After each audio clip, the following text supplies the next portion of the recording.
All I'm offering is the truth, nothing more. You are the architect of your own destiny. You are the master of your own fate. You are behind the wheel of your own life. You are where you are and what you are because of your own conduct and your own behavior.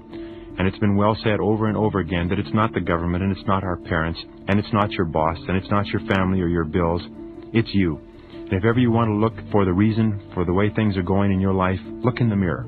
And the truly responsible, high-achieving, peak-performing human being always looks in the mirror. If you want things to be different for you, it's up to you to change them. One of the things I found, and this sometimes is hard to get used to, is the fact that no one else can live your life for you. No one else can make decisions for you. And in the final analysis, no one else really cares. In the final analysis, no one else really cares about you anywhere near as much as you do or will care about yourself.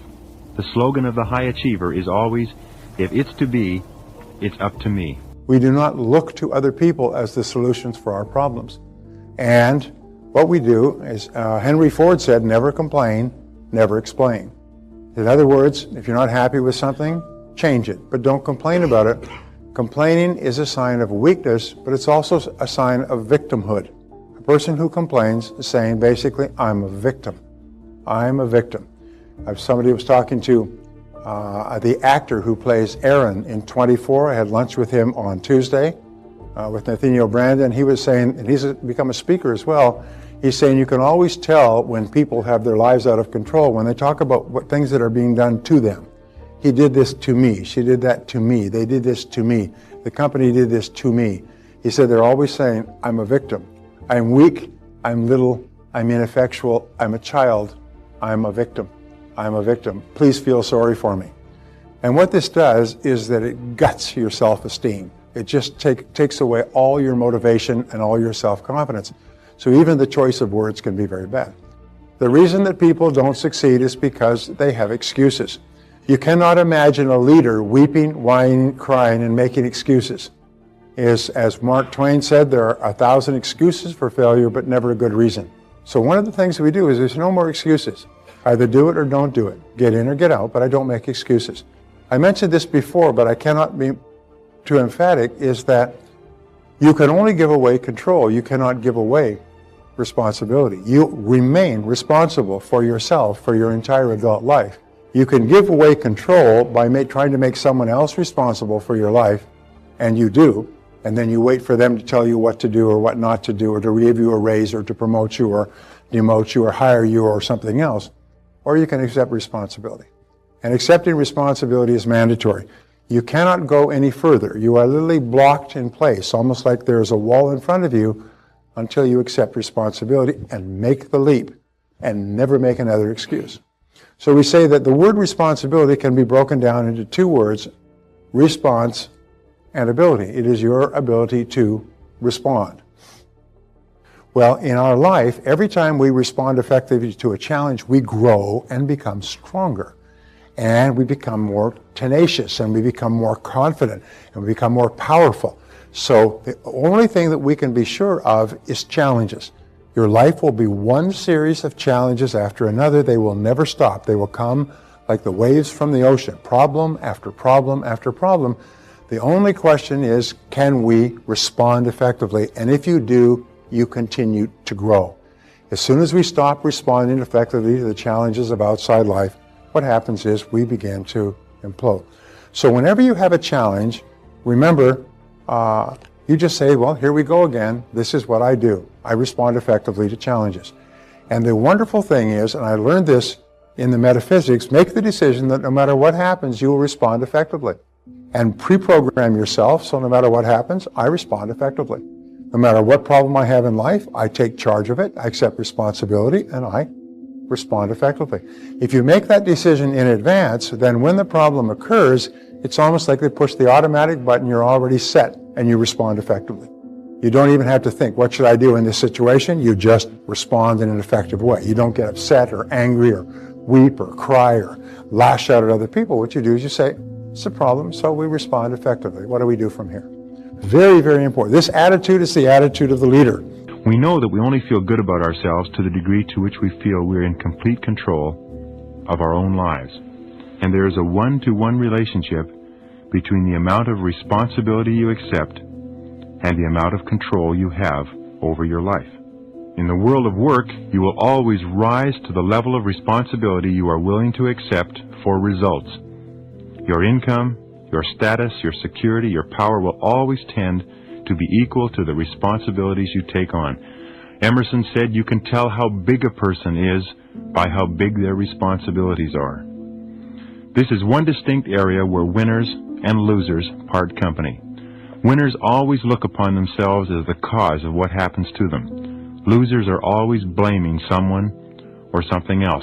Now, why should this be? Well, of course, from the expediency factor, we know that people always seek the fastest and easiest way to get the things they want. And if something goes wrong, the thing that they want is to get off the hook. So the fastest and easiest way is always to blame someone else. But when we blame someone else, to that degree, we give control of the problem to that other person. And we take control away from ourselves, and we become more negative, and we become more frustrated the more we try to make other people responsible for things in our life that we don't like. High achievers discipline themselves, control themselves, to keep their minds calm, clear, and balanced. Interesting about balanced minds.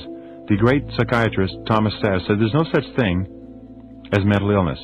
There are merely varying degrees of irresponsibility. And John T. Malloy, in his book Live for Success, says that the one big difference between winners and losers, and he said, let's not mince words, let's call them what they are, is that losers never accept responsibility and winners always do. When things go well for losers, they blame it on luck, and when things go poorly for losers, they blame it on the system. But winners accept both the credit and the blame for everything that happens to them.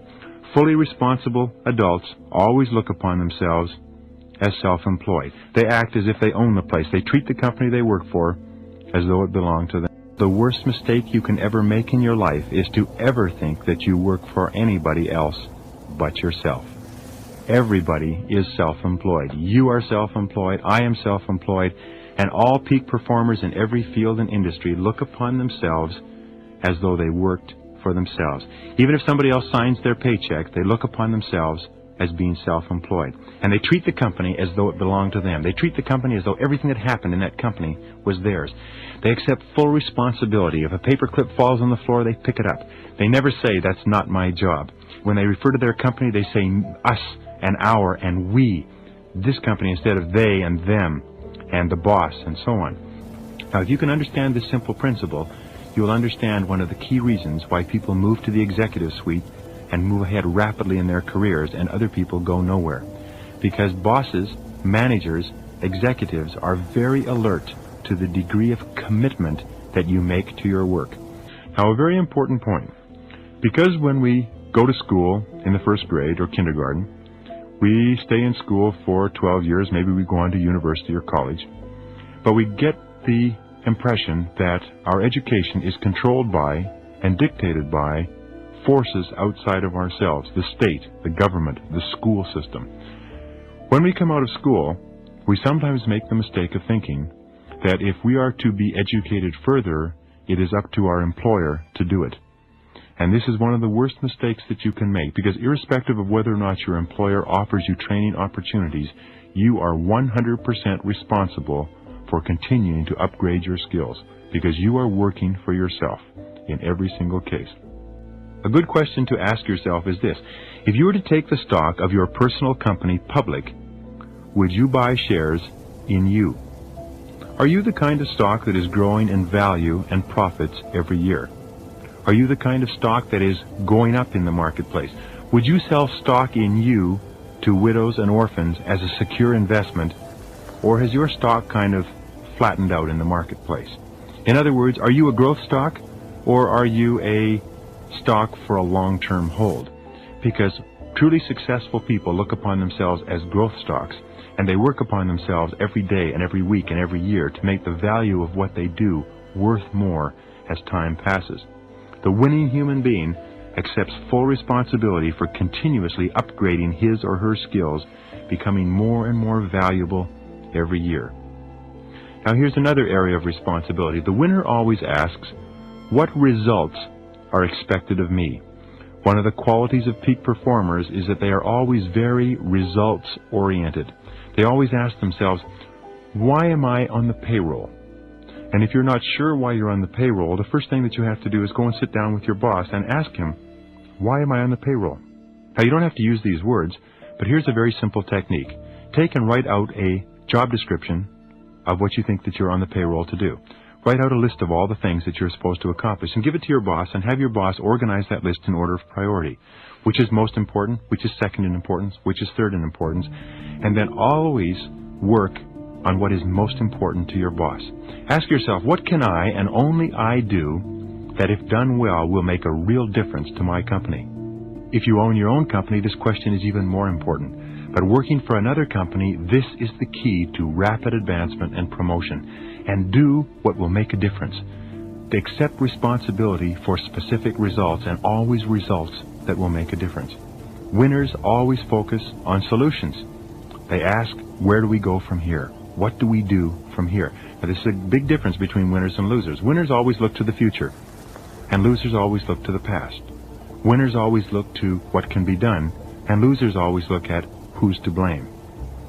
Losers focus on problems, winners focus on solutions.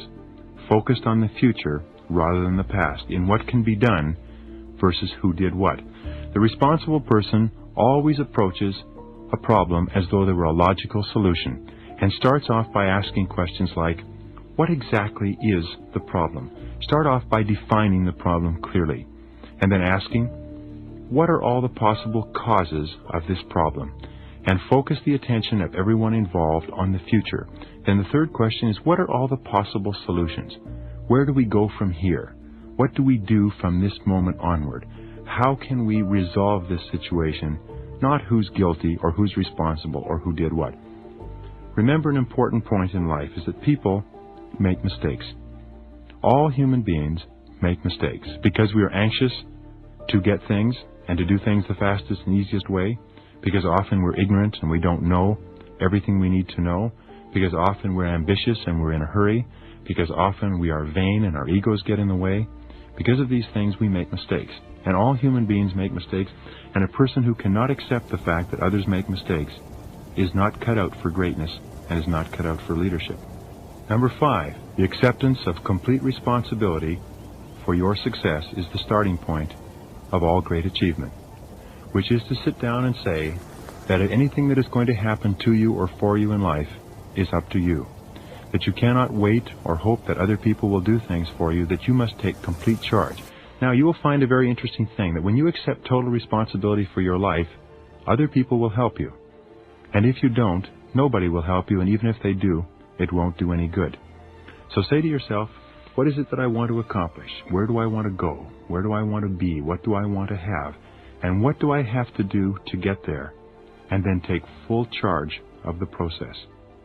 If you walk, talk, and act like a responsible, self-assured individual, you will begin to feel calm, confident, and positive about yourself. If you will resist the expediency factor, the tendency to blame others when things go wrong, if you will discipline yourself to accept full responsibility for what happens in your life, it will raise your self-esteem and make you feel much better about yourself and everything that you're doing. By practicing the self-discipline necessary to refrain from blaming anyone for anything, you will develop courage, character, and self-esteem.